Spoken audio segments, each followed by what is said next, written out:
Okay, we are live. Hello everyone, I'm Sanjay Gupta. I welcome you on Skill Horizon YouTube channel. And today we are having one more session on mock interview. And I have Neil with me. Welcome Neil on the channel. Thank you, sir, for having me. Yeah, so we will be having lots of questionnaire today for you, and I will be asking those questions to Neil and as well as to the audience. So Yes. if you know those answers, you can just type in the chat. Okay, and if you want to become job ready and you want to join our online offline program, so you can visit skillhorizon.org.in. Here you can find all the details about our upcoming courses. Okay, so I think we can move on to the next slide. So this is the QR code if you want to follow us. So you can just scan and do follow us. Okay, so let's start with the mock interview. So Neil, first question for you. What is the purpose of a wrapper class in Salesforce Apex and how does it help in managing complex data structure? Sir, a wrapper class basically is a custom class that is available in Salesforce. Mm-hmm. And the major specialty about this class is that we can combine together multiple data types. They can be primitive data types or S objects or even other wrapper classes together. And this is basically used when there is data that is related to each other, but the data lies in different objects and at different places in the org. So, using this data manipulation is much more easy if the related data comes together in a particular class.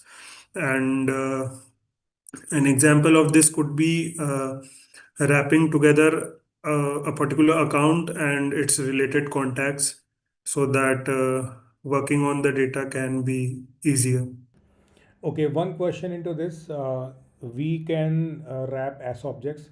With S objects, can we wrap primitives like integer, decimal, boolean? Is it possible? Yes, sir. Primitive and S objects together can be wrapped in a wrapper class. Okay, it means like any type of data, any type of variable we can have in the wrapper class, right? Yes, sir. Yes, sir. Okay. And if we need to define wrapper class, so it will be implemented separately or it will be part of any existing class? Sir, I think we should define it separately, if I'm not wrong. Okay, separately means it should be created as an independent class. Yes, sir, as an independent class. Okay, so just check this after the session Yes. because in my opinion it should be defined inside the class. So wrapper will be part of a class and Okay. then we can use it. Okay. Okay, Sure. rest of the things you explained correctly.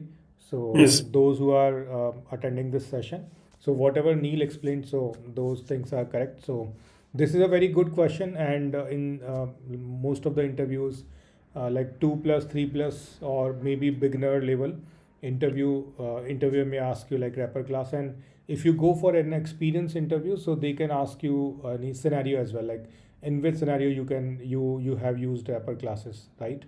Yes. Okay, so moving on to the next question. So next question is related to the sharing of Apex. So what does the with sharing keyword in an Apex class do? Now, like those who are attending this session live, you guys can answer to this question. There are four options available. So basically, um, first is forces the class to run in system mode. Second, enforces the sharing rules of the current user. Third is ignores record level security. And fourth is grant full data access to all the users. So those who are attending this session, I can see lots of folks are available live. So if you can answer to this question, so I'm giving you first preference. Just type A, B, C, D in the chat, whatever you think, and then according to that, I will ask with Neil, and then we will validate which is the correct answer.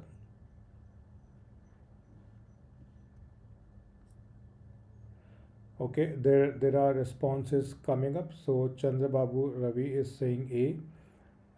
Guys, please respond if you are attending. Vipin is saying B. Anybody else? Okay, Musa is saying B. I need few more responses.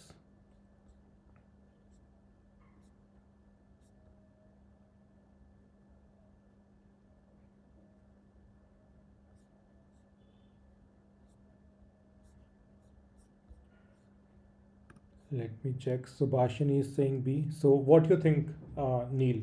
What could Sir, be I the answer? think B is the correct answer. It enforces the sharing rule of the current user.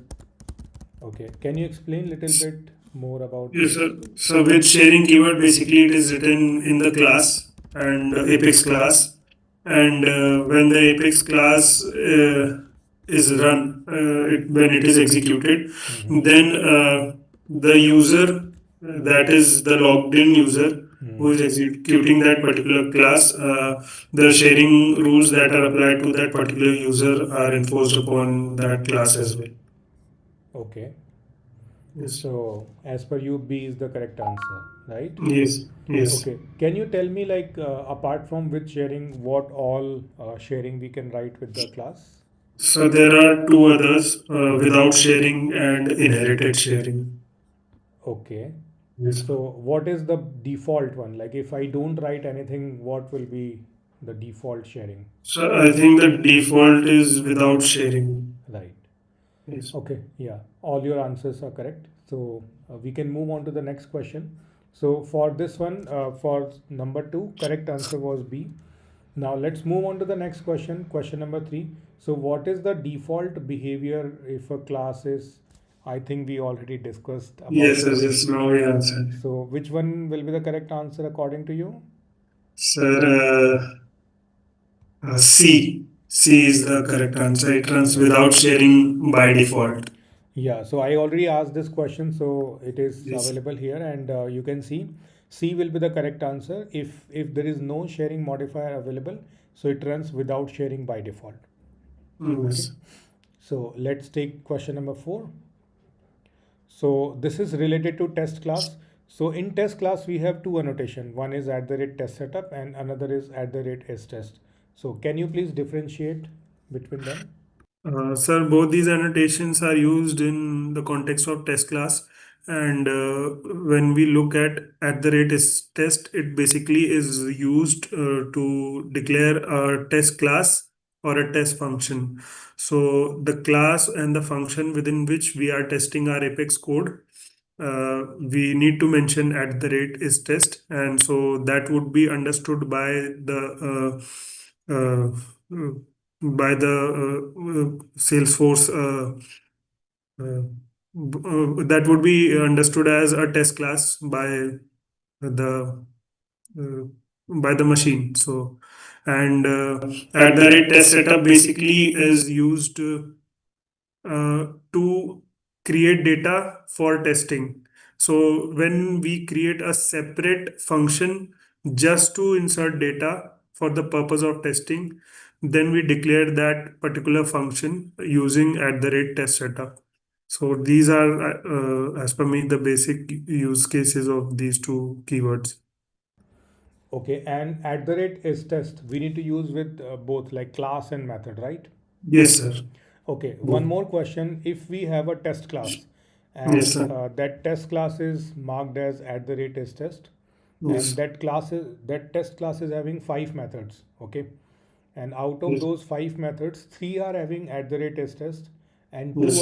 two are not having. And what will happen if I hit run test? Like all five will be running or only three will be running? Or there will be any error?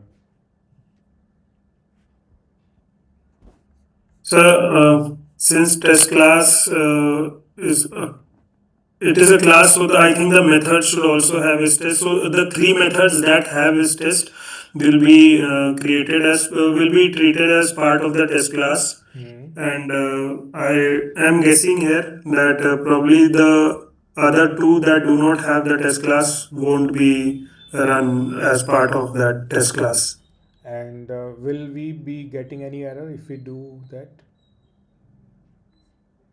So I think we should be getting an error because we already declared the class as a test class. So the functions, No. no. So in a test class, we can have methods which are not having at the rate test. The Okay. only thing that you need to remember is if you run that test class, so those methods will not execute. Okay. Okay. And at the rate test setup, you correctly explain like if you use at the rate test setup. So in a class, we can create a common data, okay, Yes. in the method which is annotated with at the rate test setup, and other Yes. methods can query that data and then data can be reused. Okay. Okay, So, so yeah. I just have one more doubt here. Hmm, hmm. So the functions that we do not declare as declare with at the rate is test. So would they run or would they not run, They depending upon? if we declare them as at the rate test, they will execute, and the Okay. methods which are not having this annotation, they will not execute, Okay. but there will Okay. be no error. Okay. Okay, so let's move Yes. on to the next question now. Okay, so which of the following combinations is valid for an Apex class declaration? So guys, there are four options available. So read the question again and try to answer this question. So there are total four options. Just read them one by one and try to answer. We are waiting for your responses.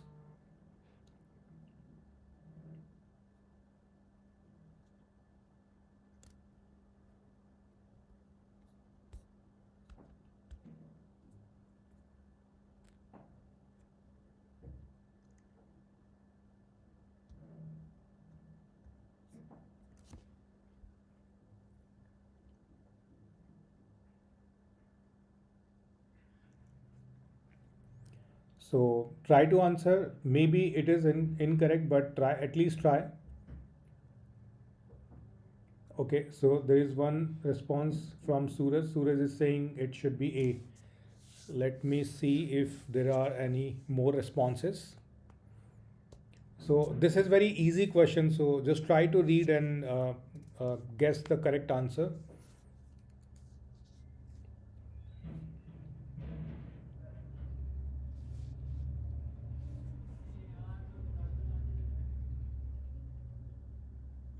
Okay, Chandra Babu is saying C. Musa is saying A. Okay, so yeah, Neil, as per you, what is the correct answer? I think C is the proper declaration here amongst all the options. Right, C is correct because with sharing, inherited sharing in A, it is not allowed. Like two visibility, you cannot use. Yes. Then in B also same, we are having two sharing. C is having inherited sharing, that makes sense, and D is only having sharing words, so that doesn't make any sense, right? Yes. So in this question, C is the correct answer. Yes. Okay, let's move on to the next question. So next is, what is the API suffix for a custom metadata type object? This is very simple. So there are four options available. Just try to read this question one more time and answer this.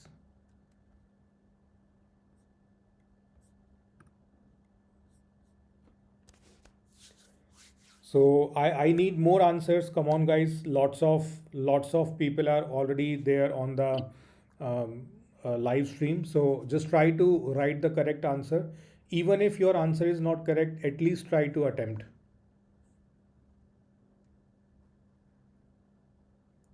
Okay, I can see. Oh, Suraj is saying A, and then yeah, A he deleted. Now he's saying C. Guys, please attend this. This is very simple. Okay, Chandra Babu is saying, Ravi is saying A. Okay, I thought it is simple, but it is not so. Just try to answer, guys. Custom metadata type. Yesterday only I did one session on that, and I gave a challenge to implement. I don't know how many implemented that. Musa is saying C. Suraj. Now Suraj is saying sorry, B hai. Okay. Yeah, Neil, what's your take on this? B is B the I correct think answer? yes, sir. Yeah, Okay. B is the correct answer, and you can see like MDT, metadata type. So whenever you create a custom metadata type, so in that case, that custom metadata type will be having underscore underscore MDT. Okay. So if you want to query that custom metadata type in Apex, you need to use MDT with the name that you are providing for custom metadata type. Yes. Okay, so Suraj, nice effort. Finally, you gave the correct answer. I think only you gave the correct answer for this question. So, really appreciate your efforts. Keep on doing that. Okay, so next is explain how test.start test and test.stop test help manage governor limits. Uh, basically, what happens is that when we write test.start test in our Apex code, basically in the test method of our Apex code, then that is the point wherein the execution of that particular test starts, and test.stop test will end that particular execution of the test method. So when we write these two as a pair, we should write these two as a pair. And uh, by this, what happens is that once we hit test.stop test, then our governor limits are reset again. So in that scenario, if we perform any other DML or SQL, then our limits are counted from the beginning. So this is my basic understanding of how start test and stop test handle the Right. governor limits. Perfectly fine.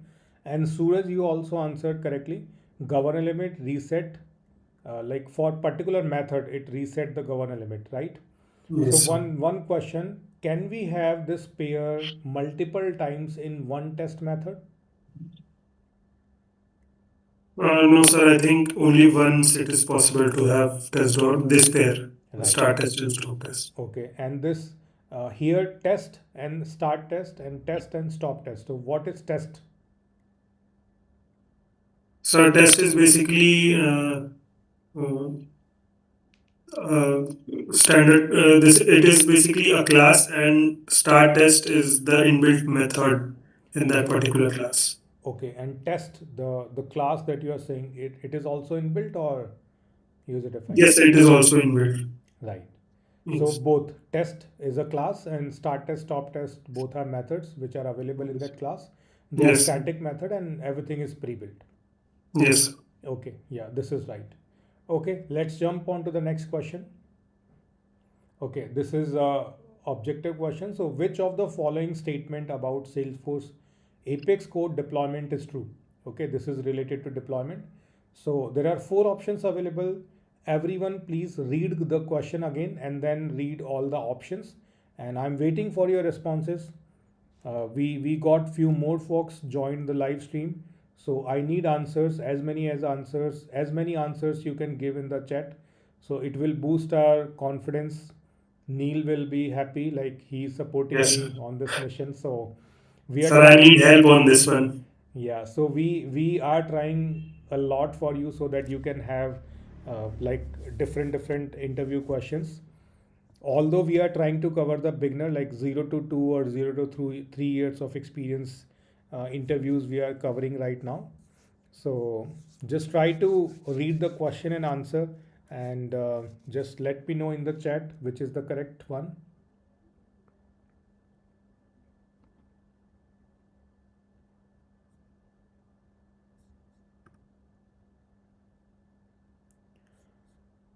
So I'm just waiting for your responses, at least reply. Okay, Madhuri, the new learner, she's answering A. Suraj, what's your take on this? Are you there?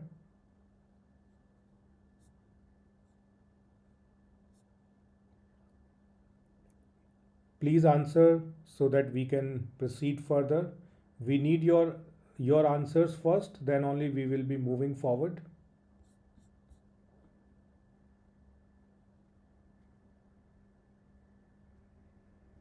Okay, we got few more answers. Ravi is saying D, Musa is saying A. Suraj is saying C. So mixed opinion of the audience. So what do you think, Neil? Sir, I only trust Suraj, so I'll go with C here. Okay, so you can deploy code if the overall org-wide Apex code coverage is at least 75%, even if some classes have less than 75% coverage. Okay, and A says every single Apex class and trigger must individually have. Okay, so if we are checking whatever we are deploying, then it is true. But if we include the whole org, then it should be 75%. B is incorrect, and D is also incorrect. Yeah, so C is the correct answer, I guess. Yep. Yes. Okay, so we can move forward to the next question. So, which of the following statement is true about test data? So, first is test data is automatically committed to the database. Test data is rolled back after test execution.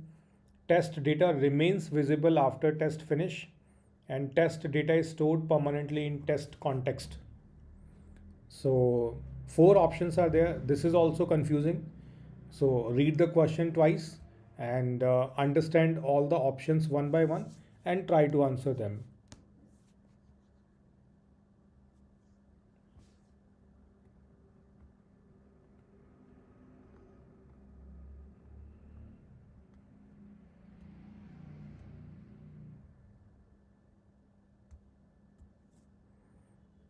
So Suraj is saying B, Rugan B, Subhashini B, Madhuri B. Okay, man, I thought this is difficult, but it is becoming simple. So everyone is saying B, so I think Neil B is the answer. Yes, sir. I also think B is the answer. Yeah, everybody is right. So huge round of applause for everybody. You guessed it right. I thought you will get confused, but I have intelligent audience. So test data is rolled back after test execution. So whatever data we create in the test class, that will not become part of the org. Okay, it will be rolled back automatically. Okay, so guys, appreciate your efforts. So keep on answering this way. It gives us confidence. So let's move on to the next question. So consider account and opportunity, and update the accounts description with the name of opportunity that has the highest amount. Okay. So on which object does the developer need to write the trigger? Which, okay, these are five different questions, right? So let's Yes. take them one by one. So what is the answer of first question? On which object does the developer need to write the trigger? So should I answer or? I think we can wait for a couple of Yes, sir. minutes. Yes, sir. We have a smart audience, so I'm Yes. expecting answers from them. So guys, please answer for the first one. And if you know all the answers, so you can write Q1 dash the answer and Q2 dash answer. So this way you can type the answer so that we can verify whether you answered correctly or not. So just read the question carefully and then try to answer.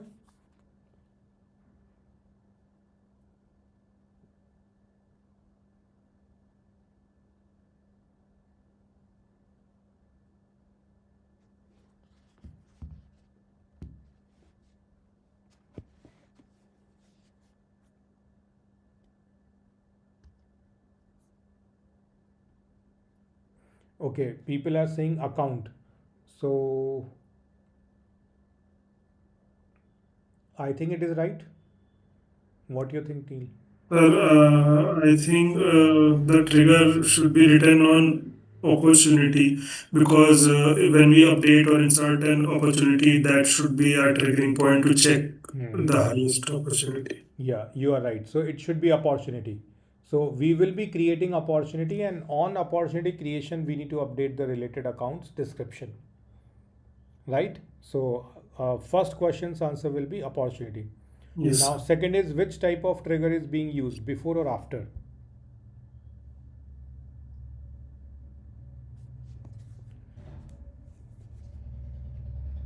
Just reply which will be the Trigger event, it should be before or after? Yeah, Neil, what do you think? Which should be the? Sir, I think it should be after, because only once the opportunity is saved Yeah, or very the good. update in the opportunity is saved. Yeah, we have related objects. Okay, Yes. so then we have third one. Yeah, Rugan, Subhashini, Musa, Suraj, you all are right. It should be after. So moving on to the third one. Third one says which trigger event will the trigger run on? I think this will be very simple. You need to identify trigger event.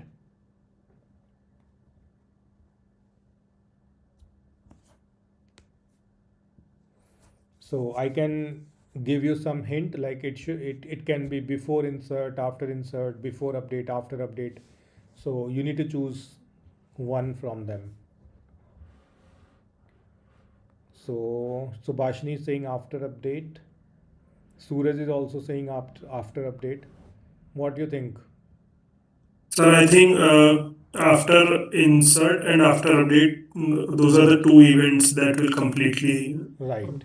So it seal can the be, case. yeah, it can be after insert and after update, because we can create opportunity or we can update the opportunity. In both the cases, the related account should be updated. Yes, sir. Okay. So next is which context variable will we use? I think this will be very easy to identify. Fourth one, which context variable will we use? So there can be many as well, like more than one also you can predict. Just try to answer.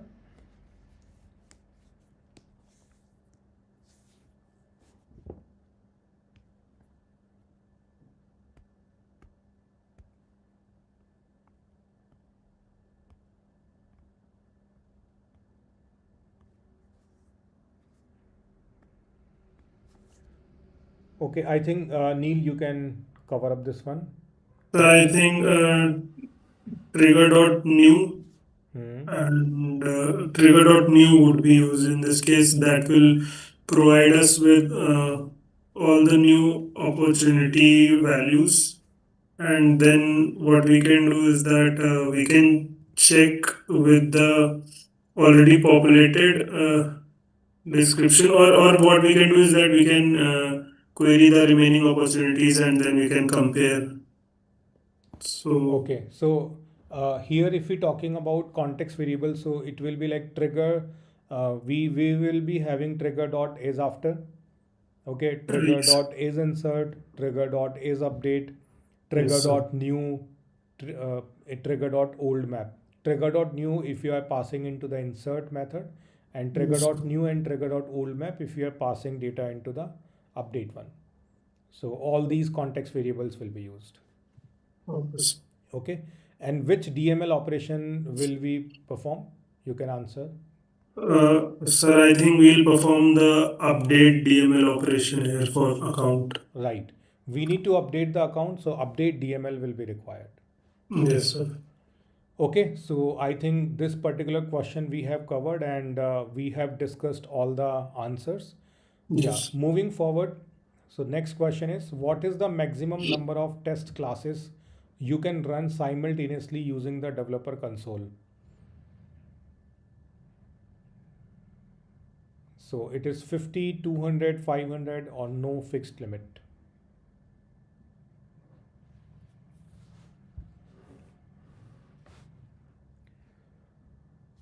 So I think this is very difficult.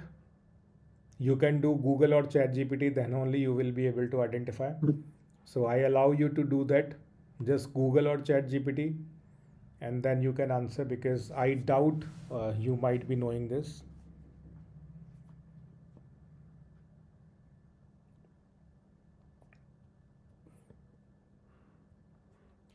Okay, Rugan is saying 200, Musa is saying D, no fixed limit. What do you think, Neil? What could be the Uh, correct answer? I think 200 is the correct answer here. Okay. Rugan, you are right, 200. Still, guys, just do Google or ChatGPT and find the Salesforce official document. If you Google and if you find Salesforce official document, so that will be helpful. Okay, so moving on to the next. So what does see all data equals to false mean in a test class? Okay, so there are four options. It allow access to all org data. It restricts access to org data, only test created data is visible. It disables test execution. It increases data visibility. So there are total four options. So just try to answer the correct one.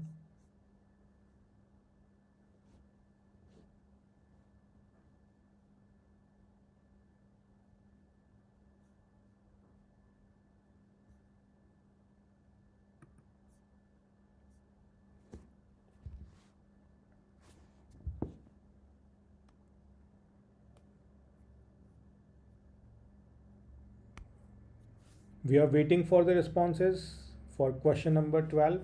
Okay, Madhuri is saying B. Suraj is also saying B. Vipin B. I think B is the correct answer. What do you think, Neil? Yes, sir. I also think B is the correct answer here. And what if we provide true? Sir, then A would have been the correct answer. Right. If we use C all data equals to true, then all data we can access from the org. If it is false, then we cannot access the org data. We need to Yes. create the data, and that also will be rolled back. So you all are right. Okay. So I appreciate you are the correct one for this particular question. So we can move on to the next question. So next question is, what are the best practices for creating test data in Apex test? So these are the best practices for creating test data, not for the test class. Okay. While creating test data, what should be the best practices that we need to remember? Sir, while creating test data, uh, we should consider all the scenarios in which our code could be run. And that means we should look at positive as well as negative scenarios as well. And considering that kind of situation, we should create our test data. And of course, see all data should be false. That is one of the best practices. Uh, we should, and also we using test setup or data factory is a much convenient way to create test data, because then the data becomes reusable, and as we know, it resets after each test run. So that is also one of the best practices. And So anything about test setup and data factory? uh, so test setup basically is created in the test class itself, and data factory is created as a separate class. So data factory is a separate class wherein we can write multiple methods and create data, different kinds of data as per our different test classes. So Right. different test classes can use one data factory. Right. So yes, so that is also one of the practices that should be used, that should be followed. Okay, I think you already covered everything. So, anything else that you want to cover, or it is done? Uh, Currently, these are more or less the points that are coming to mind. Right, you are right. Like basically, we need to consider all these points. Yes. Okay, so there are three approaches to create the data. First one Yes. is in the test method itself, you can create the data. Second approach is we can create the test setup method, like annotated with @test setup. So Yes. if we create that method, so through that method, any test method of that particular class can fetch the data. And third Yes. approach is data factory. So if you create a data factory class, so it is independent to all the test classes. So Yes. in any test class, if you want to create the data, so you can simply use that data factory, right? So these are three Yes. ways to create the data. And apart from this, whatever we say that will be best practice for the entire test class. Like we need to do positive, negative testing. We need to write test.start test, stop test, etc. Yes, sir. Right? So Yes. all these things we need to cover. Yes. Okay, so moving on to the next question. So next is question number 14. So what is the default value of see all data in test classes? It will be true, false, null, depends on org setting. I think it is simple, but let's see how many of you answer it correctly.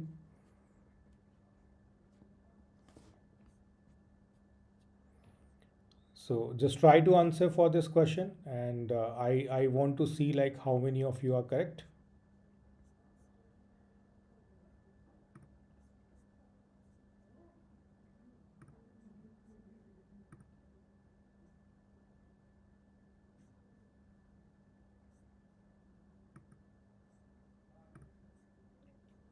Okay, Madhuri answered B. We need more answers. Please type in the chat what you think about this.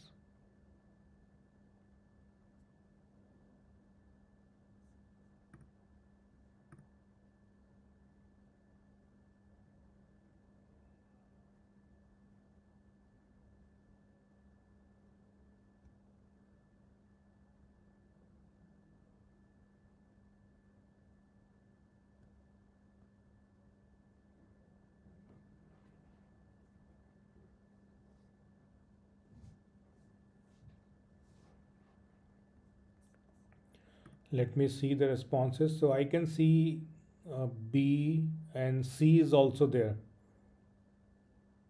So what do you think, Neil, for this one? I think B is the correct answer in this Yeah, case. B is the correct answer. By default, it is false. Yes. Okay, if you want to enable, then we need to write see all data equals to true. If you don't write, then by default, it is false. Yes. Okay, let's jump on to the last question for today. So, what can you use to verify expected outcome in a test method? So, we need to use a method for that. So, there are four methods available here: system.assert, test.verify, assert.check, system.check. I think this is very simple. So, just try to answer to this one.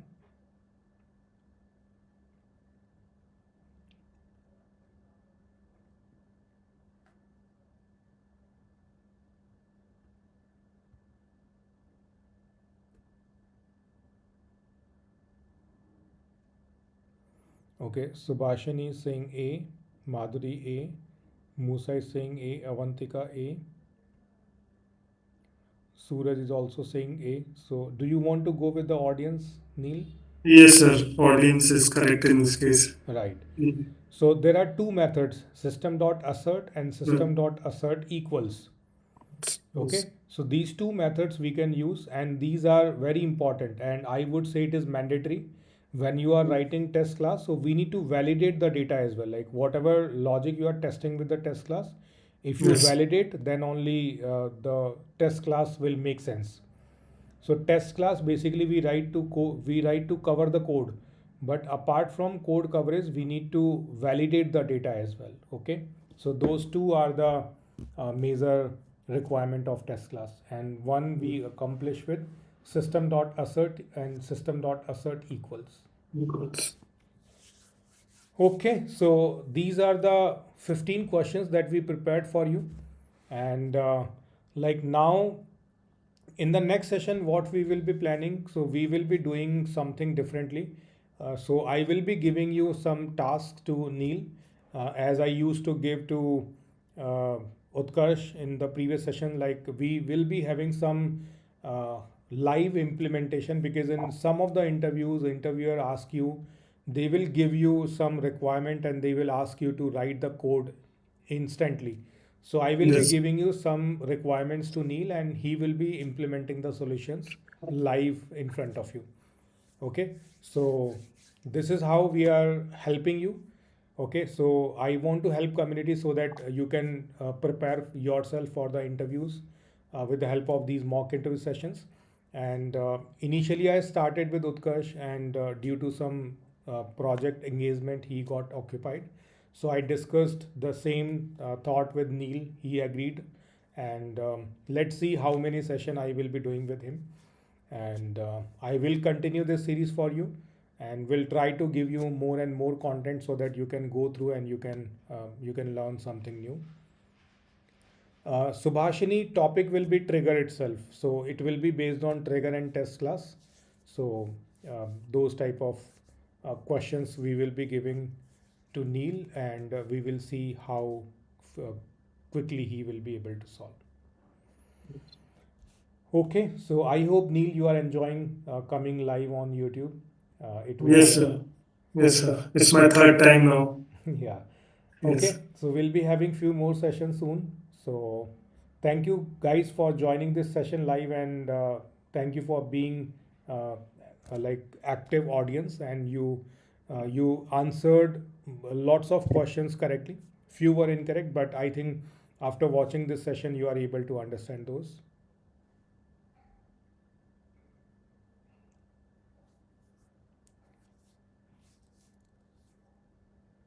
So someone is asking, it is possible to demonstrate the option of working document, creating document.